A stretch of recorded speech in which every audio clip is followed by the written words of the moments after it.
welcome everybody. It's been a while. Welcome to ARPchives Live. I haven't been online since the Synthposium, which took place at the Record Co. in Boston, which is where we're going to be meeting with Haasan Barclay, also known as Chris Rogers, in a few moments. So I'll be introducing him shortly.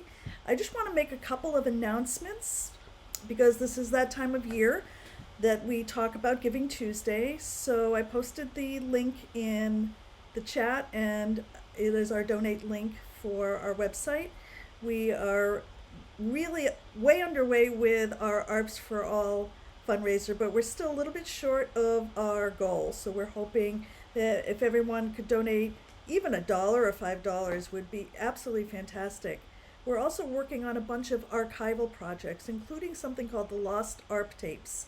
And I'll be giving you all a little bit of a taste of that in the December holidays. So looking forward to that. Also, we're going to have a short sale at our store. It's going to be 10% off everything.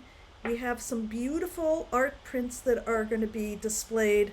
If they're not now, they should be by tomorrow on the website. I haven't checked the latest, but they're coming up. They're going to be a limited edition fine art G-clay prints. Really, really beautiful. And there's been a major announcement today in the software VST world. Cherry Audio has launched its Xtra software. I have heard it. It is absolutely beautiful. It has so many amazing components, lush sounds, and I really hope you all check out the demo and give it a try. And we will be actually interviewing with Dan Goldstein, who's the Chief Technology Officer of Cherry Audio next week. So he'll be talking about his love of synthesizers, sound design, how he got into this in the first place. And of course, everyone can ask questions about your favorite software instruments that he has.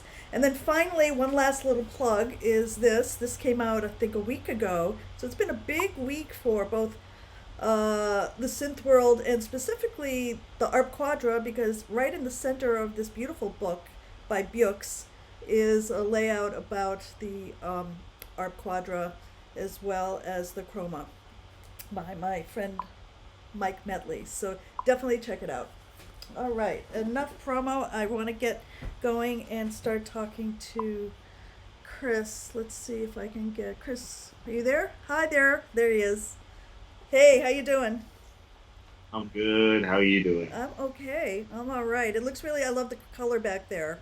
The purple color. Reminds me of that great Curfews video we're going to be showing soon. Oh. Yeah. So Chris, who also goes by Haasan Barclay, is a multi-instrumentalist, and he is a Boston-based artist who's been making music one way or another for 17 years. Is that it? 17 years. Kind of wild. That's a long time. Wow. And he is, right now, he is at the Record Co., which is on Mass Ave in Boston. So any Bostonians, definitely give us a shout out. We'd love to hear from you. I'm an old Bostonian myself, right down the street from Berkeley. Actually, my old stomping grounds, I used to go to rehearsal space in that area. So it brings back a lot of memories. So we're going to do, what's that? Where at?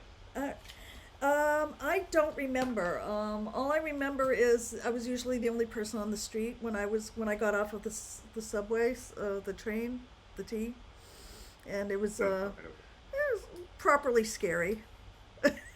Yeah. And I also I studied dance for many years, and there was a dance studio there, so I spent a lot of time in that area. This was in the early '80s. Very different. Yeah. All right, so I'd like to ask you a couple of questions. You've seen some of the others before. This is what we typically do. So I'm going to ask you some questions.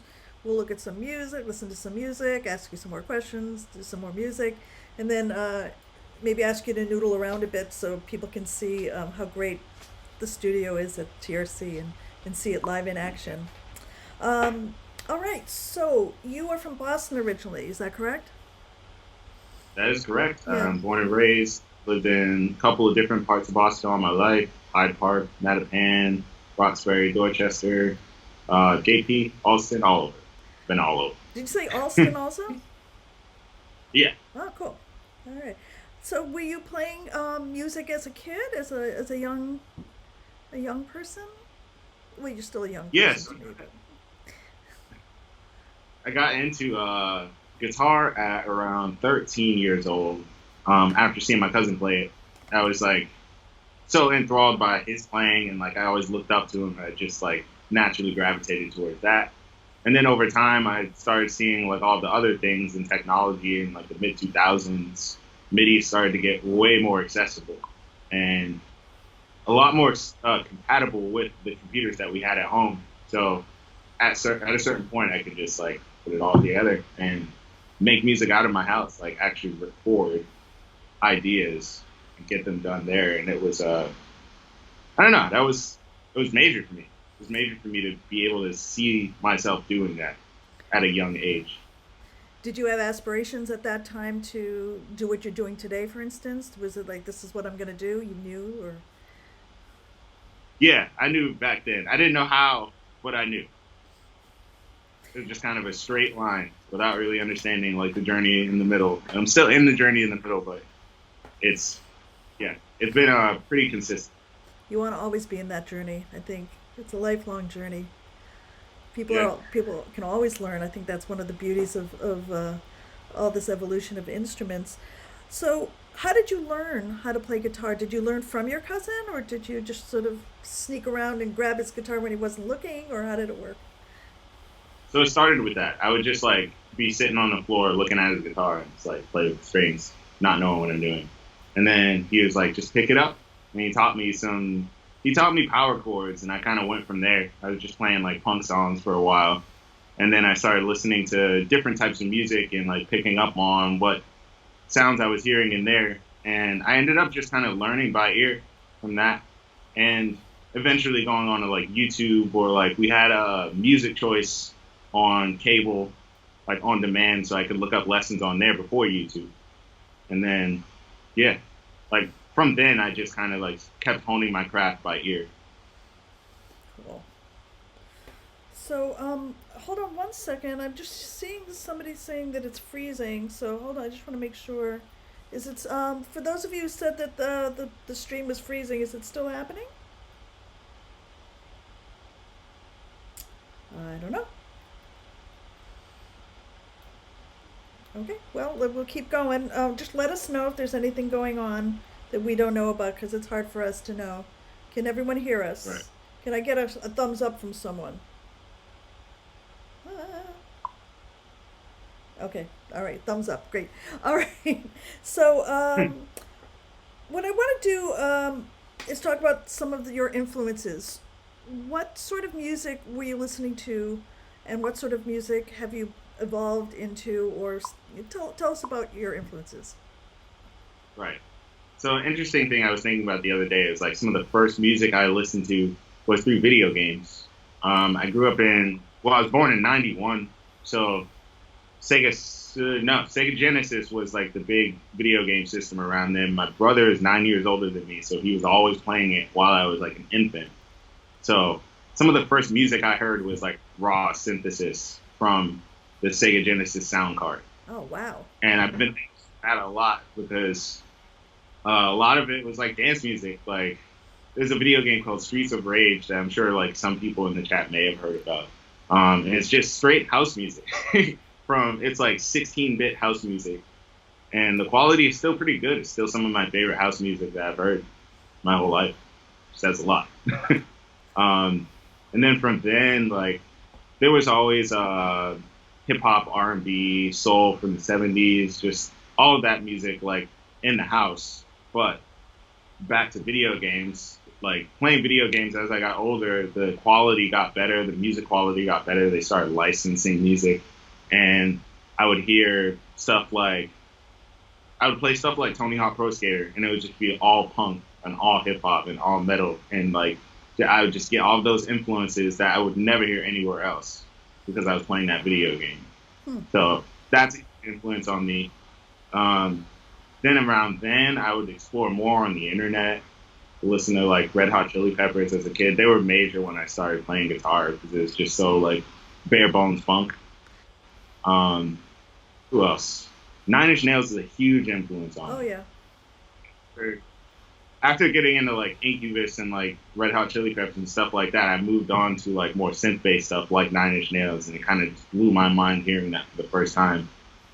Hearing these textures that I wouldn't necessarily attribute to electronic music, and just different compositions. Like there's a depth to it that I hadn't heard anywhere else before, and it just made me more interested in the creative process of it, understanding how those layers came together. They were Yeah, early very. on. I'm sorry. What you saying? Oh, go on, go on. Sorry, I didn't mean to. I get enthusiastic when I hear about Nine Inch Nails. They were early ARP users, so. Oh, yeah, that's. No, that was done. I was just saying they had a very profound effect on me. Like, Trent Reznor is like definitely a big hero for me. What do you think about his work in soundtracks? He I does a love lot of it. I soundtracks. love it. It sounds like because it's such a natural progression from what he was doing with Nine Inch Nails. Like those like sullen piano tracks just sound like they're perfectly made for films. I love that sullen piano tracks. Perfect, perfect. Yeah, it's like, um, yeah, and just like the like I don't know, like if there's like tension in the scene, you can hear like the like synth building up and swelling up, and like textures just like crackling. Like Mm. I don't know, he has a very good touch for that, and I don't know, I feel like it's come through me in a lot of ways. It's interesting because when I've been exploring your music prior to this, I can't quite put my finger on a genre, which I actually really like. I feel like we get stuck in genres, and when you and I were talking before, I said when I first was listening to the radio in the '70s, we didn't have genres, we just had music. Yeah, The pigeonholing started to come when they coined this thing called album-oriented rock, and then all of a sudden it was underground, it was this, it was that, it was, R&B, but with the exception maybe like country and Motown, just as music was music. I mean, we loved it all, and so I love the sort of amalgamation you've made. Uh, let's go listen to something. I want to play Curfews. uh, Um, I found it really uplifting and joyous. Uh, it, and just a wonderful feast for the eyes. And we'll talk about it after we watch it. All right, let's see. Here we go.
Wow. Okay. There we are. How you doing? That was amazing. I every time I hear that, I hear more and more. Tell us a little bit about how you use this. This was with some VSTs, right? With software? Um, there's a little bit of software. I make everything in Ableton. Um, but I used mostly the Moog DFAM uh, for a lot of the instruments in the track. So like all the drums weren't sampled; they were straight from the DFAM. Um, Most of the synth was from the DFAM too. I think one of the pieces of software I did use was the Korg Triton VST. I used to have a Triton. I gave it away. I kind of regret that, but I got the VST, so it kind of works. And then on top of that, I used my bass and live guitars. I think that's it. It's pretty simple. Well, the composition is pretty complex, but like all the like moving parts are fairly simple. Yeah, I was trying to figure out the time signature. I think Ruperto figured it out, but is would It's it be five? I think it's 3/4.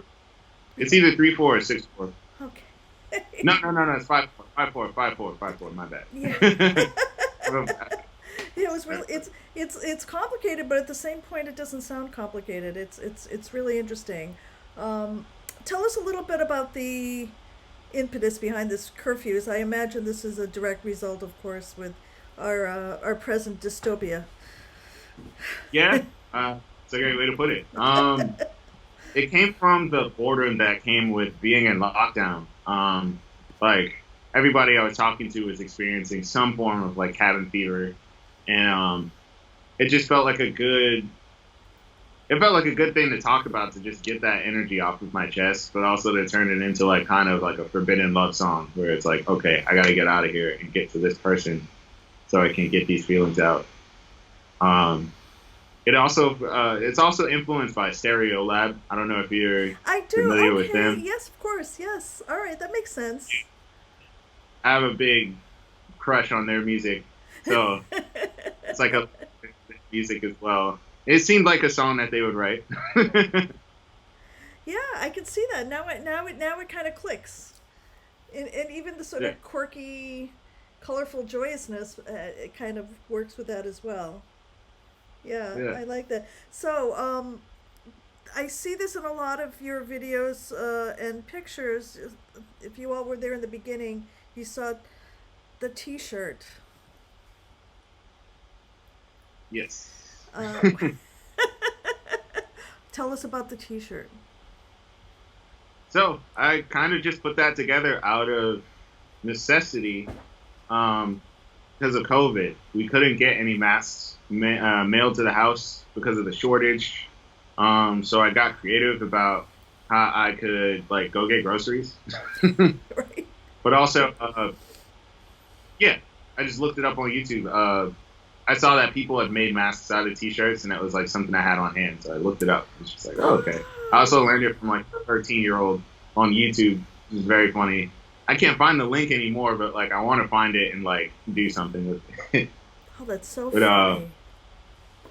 yeah. So like the first video I did was I just went out to the arboretum with the shirt on, and it just kind of fell together. Like I hadn't done that many live action videos of myself, um, but I just grabbed a tripod and took my phone with me, got on a bike, just had a really good time.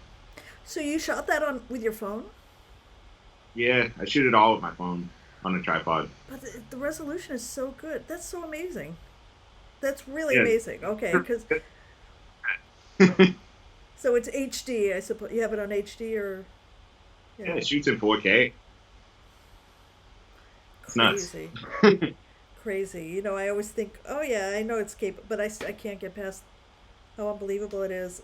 So you shot this last spring, Yeah, I shot that. spring 2020. Yeah, it had to be last spring, like late spring, based on the foliage. Like, yeah, everything was in full bloom. It was like the perfect time to shoot. Yeah. I love shooting in nature. So, one of the things, the first time I saw you was going into the to the TRC. I saw you briefly, and then there was this great picture. I think Jen or Ariana took of you and another musician kneeling with the two synths. I put it in the intro video with the 2600 and the Odyssey. This is the first time you had actually had an opportunity to get acquainted with an analog synth in person. Is that correct? The ARPs specifically. The ARPs I'd been working the Mo D fan. That was the first one I played with. A friend gave it to me about a year, 2 years ago at this point. But I'd been dreaming about using the ARP synths for so long. Like, it always felt like a far away like pipe dream. It's like, okay, where am I gonna get like 10K to get this? But just seeing it at the record company just blew my mind. It's just like, oh, we have them here. Like, I can just pick this up and play with it and learn it. Like, no brainer. I'm gonna go do that right now. Yeah, it was the delight on your eyes. You know, you could see because you had your mask on, right? But I could see it. It's like, yeah, man, I got this. You know, it was really great. Yeah. So, did you know that it was a Boston-based synth? That it was actually. I didn't know that until, like, I mean, after like looking into the foundation and seeing that it was in Newton, it's like up the street. Okay, that's very crazy. Yeah, it is. It is crazy. It's, you know, we like to say they're coming back home and yeah. So, what was the learning curve? Just to let everyone know, we're going to show a piece in a few minutes of you doing some work with the 2600. But tell me about the learning curve. What was it like to work with that for the first time after using MIDI?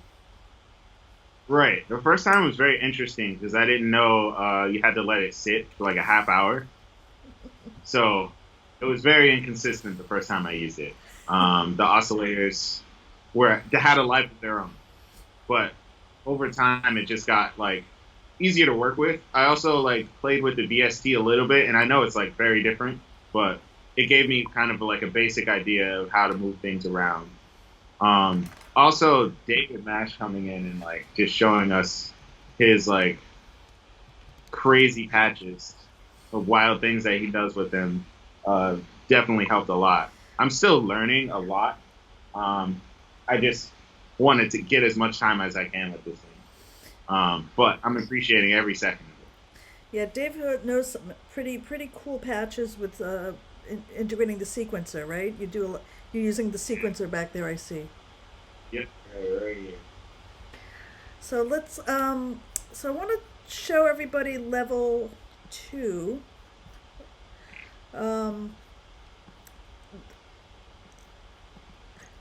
I had a visceral reaction in a good way when I heard this because it reminded me a lot of the music that I used to play or listen to when I was playing in bands in the 80s.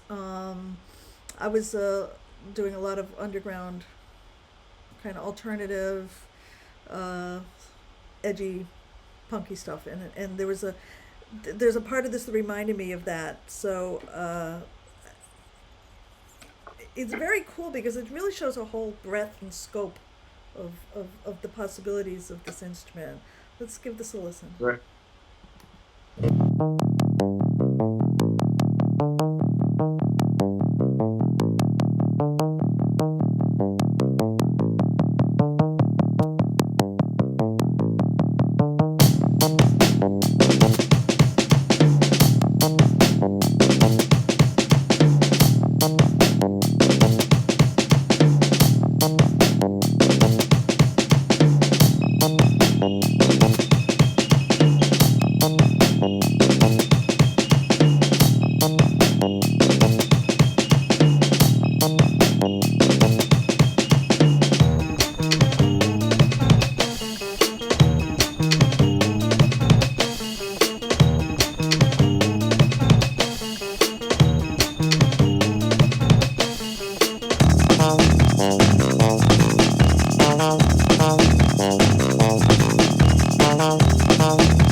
little bit more in the dark, layery thing.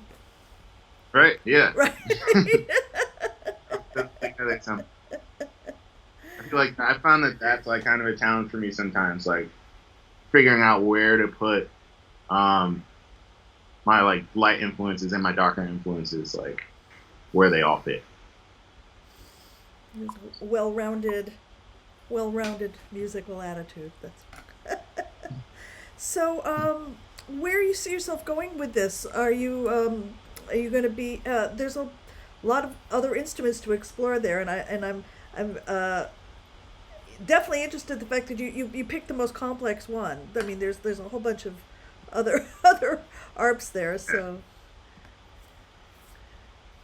Um, I mean, I would love. I mean, what was the other ones? I love the Odyssey too. Like that's really like a major one that I'm trying to like learn afterwards. I'm taking it one at a time though, because I feel like it can be really overwhelming. oh yeah. Um, but oh, you meant specifically with the arts, right?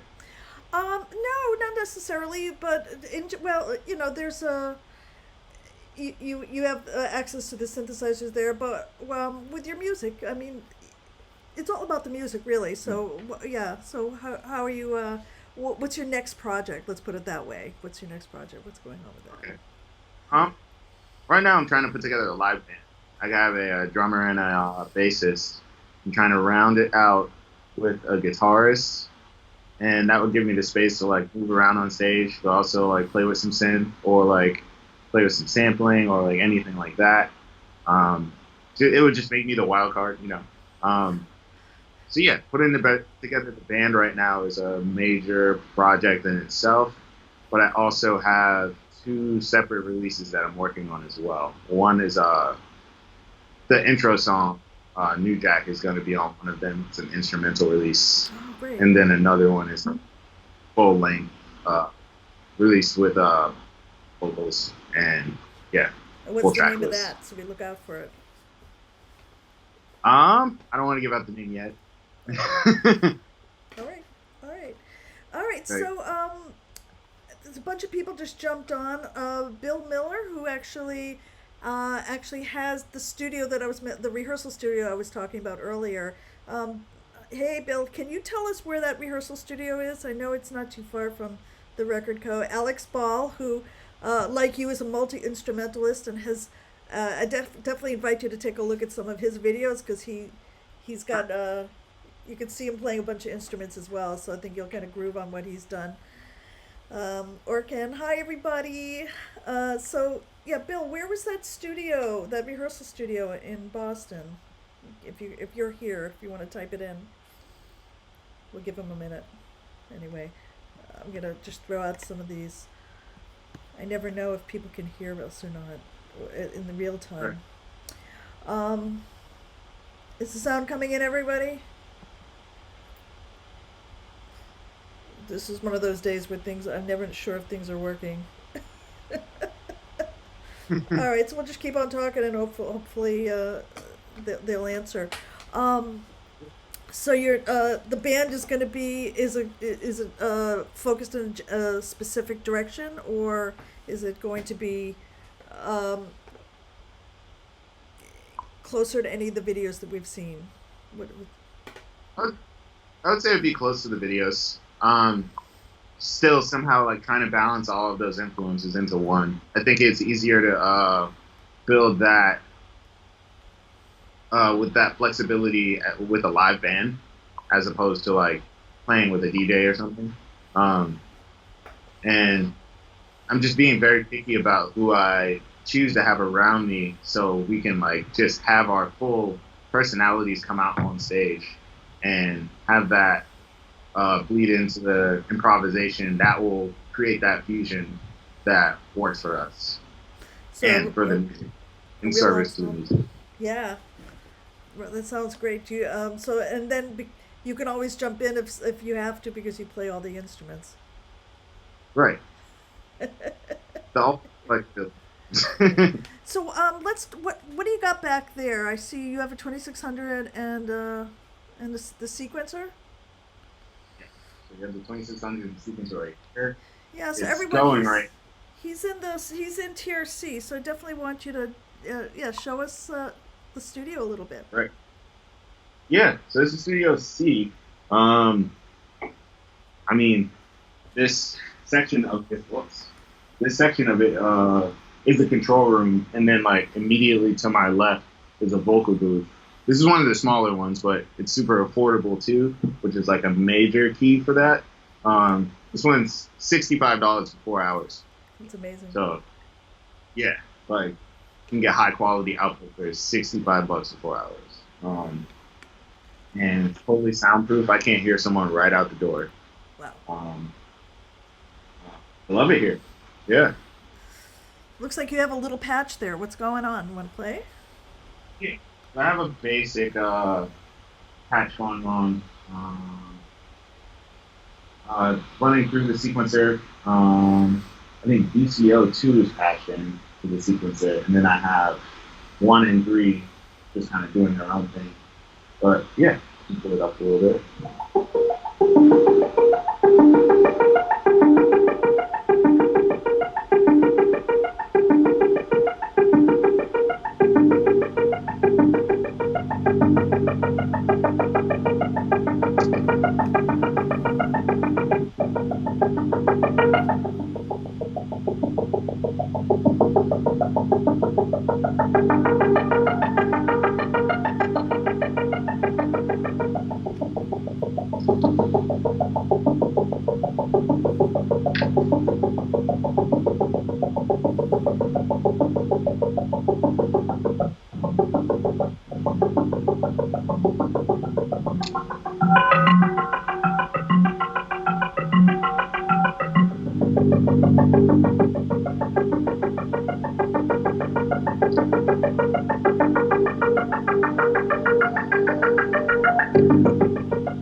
It's like moving around a little bit. Nice. So that's the original synth you got. You got the original one there. Yeah. The Yeah. gray face. Yeah. I love this thing. Yeah. Very nice. Very nice. So the sequencer, have you tried it with the Odyssey at all? I haven't. I didn't even know it was a thing. Okay, I'm gonna try that next. Definitely gonna try that. Just throwing that out there. I've never tried it with it, but I'm imagining that that we could do all sorts of things. Alex Ball, is that a possibility? We got Alex Ball here from England. He's done some demos recently, and he's sort of one of the few people I would say that's played with just about every ARP there is to play with. He did a documentary last year Oh wow. about ARP instruments. Yeah, yeah. Yeah, I believe that you can. It's the Odyssey has 2 oscillators. It's not patchable in the same way that a 2600 is. You can't override what's going on, but you can. Somebody wants the sequencer.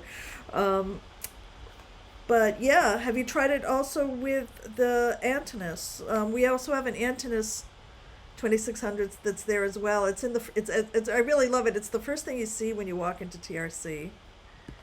Yeah. Yeah. That thing, I love it.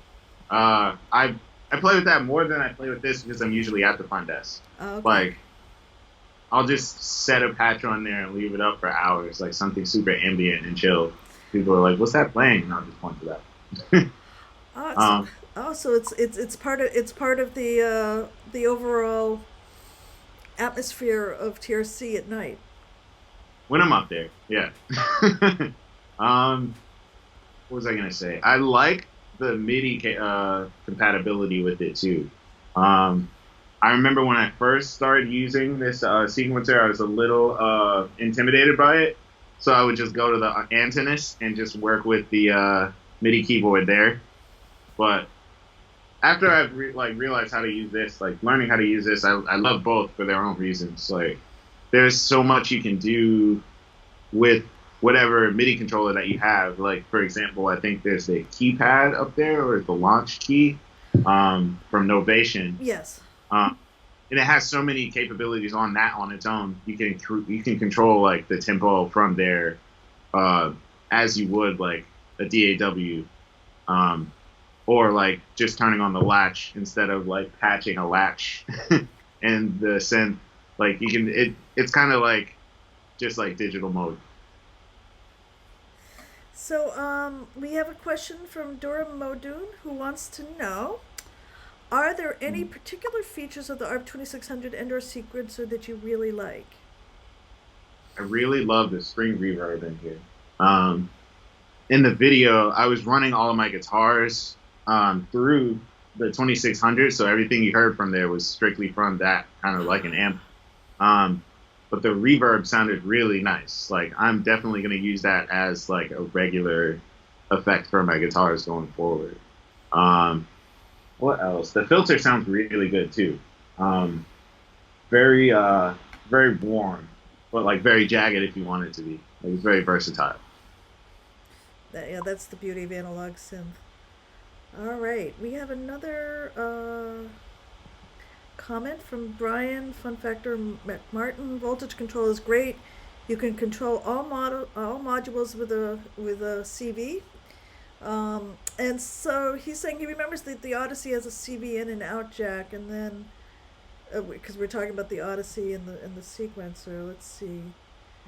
And Peter Churchyard says the Odyssey has CV. Yeah, same thing. The Korg version does. So the Korg Odyssey has MIDI, where the original one doesn't. So I definitely. If you can handle the 2600, the Odyssey should be a breeze. Right. Yeah. Yeah. I tried it on hard. Anybody else have some questions or comments?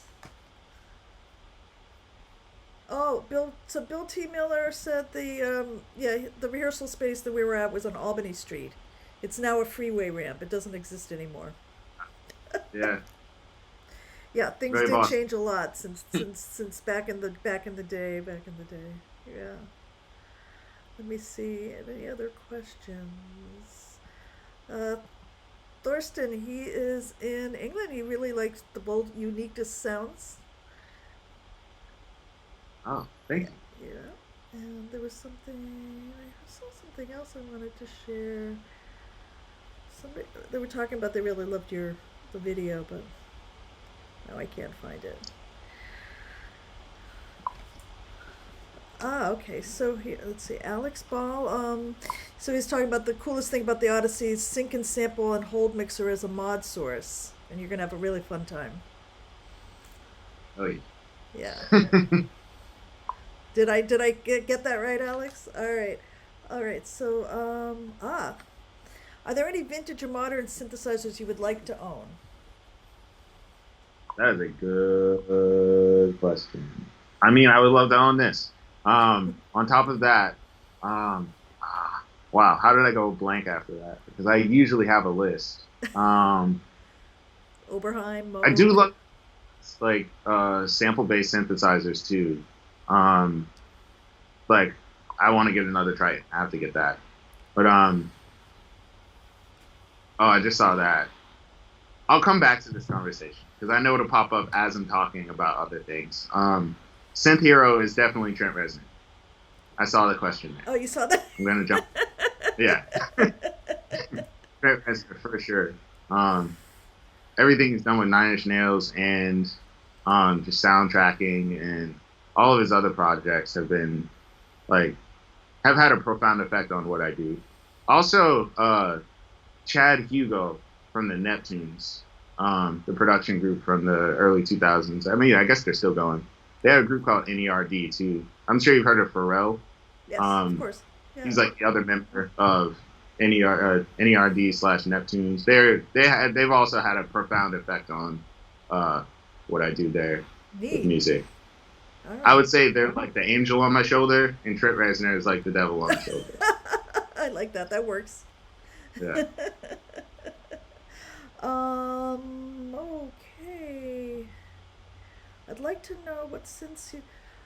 Okay, so Thorsten is wondering what other synths you've combined the 2600 with. Oh, none yet. I wanted to bring the DFAM in and do that with, actually. I feel like that would be cool because it has its own. Yeah, no, I do have to do that because it has its own sequencer in it. I feel like that would be a cool way to like build some sounds from there. Yeah, it was like kind of in the back of my head, but now it's in the front of my head, and now I have to do it. All right, and this will probably make you lose sleep, unfortunately, but NERD rinsed the Korg Trident in their productions, says Alex. So. Yeah, definitely. They used every single patch. Some.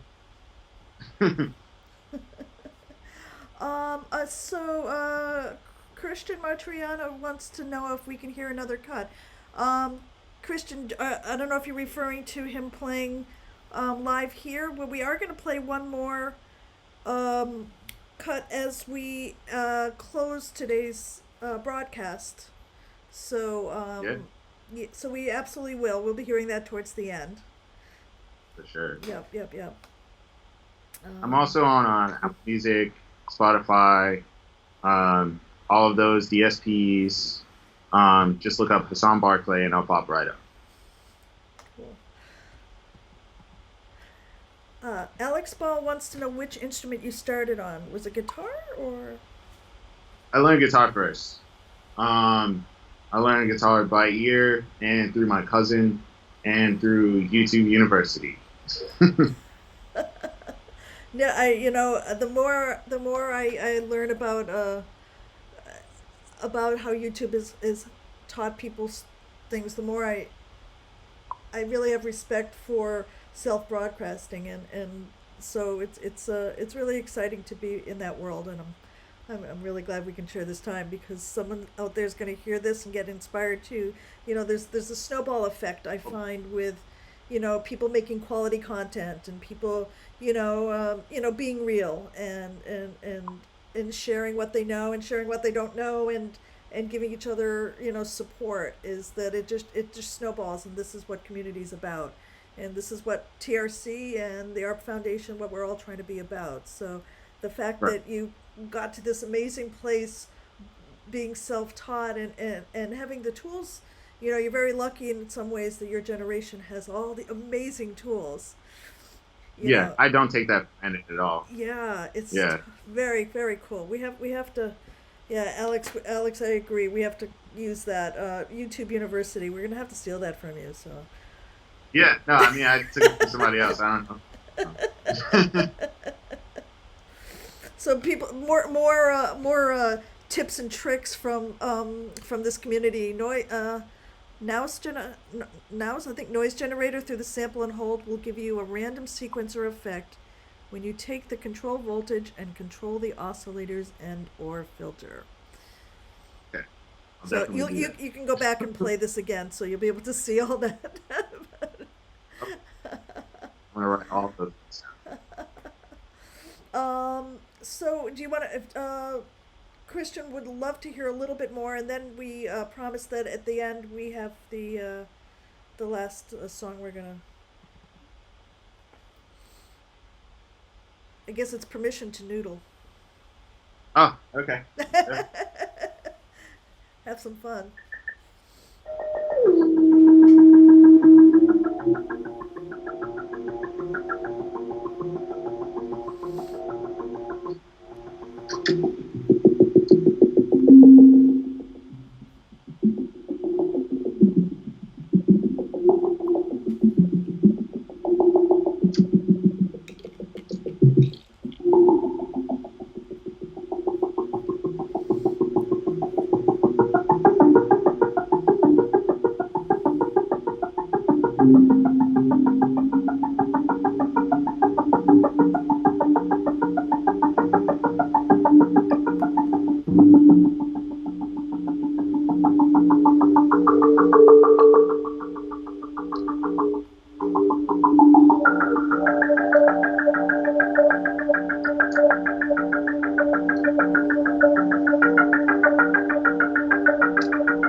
All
right.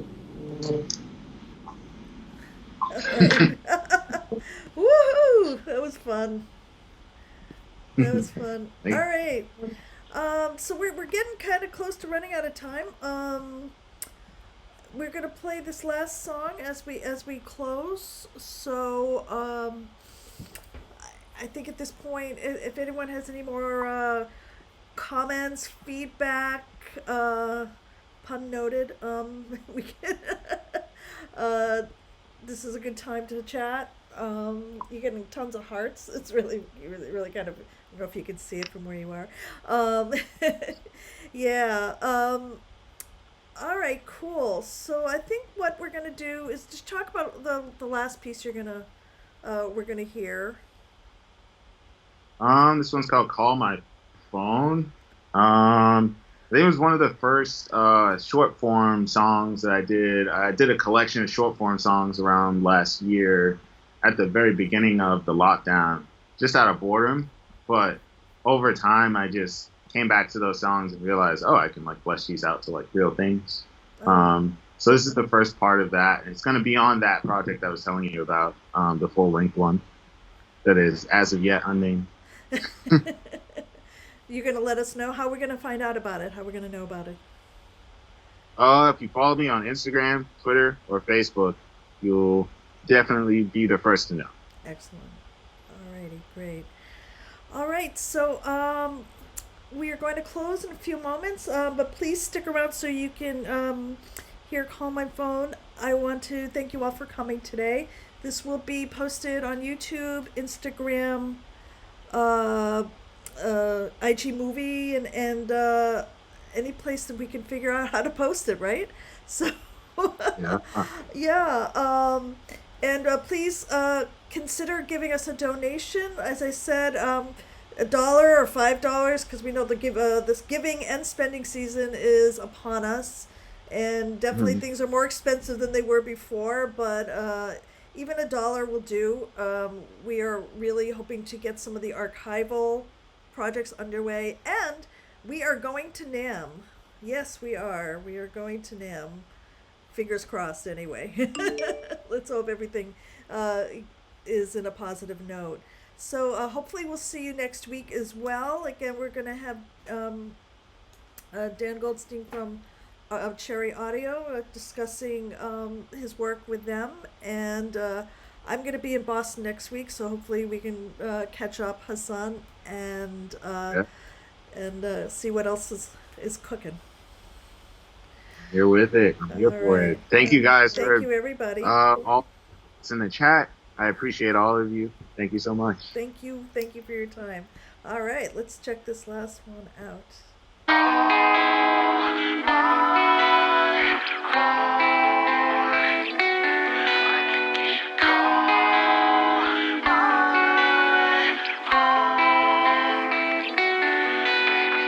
Baby girl, it's all in what I said. I can't get your voice up out my head. Baby girl, it's all in what I said. I can't get your voice up out my head. Baby girl, it's all in what I said. I can't get your voice up out my head. Baby girl, it's all in what I said. I can't get your voice up out my head.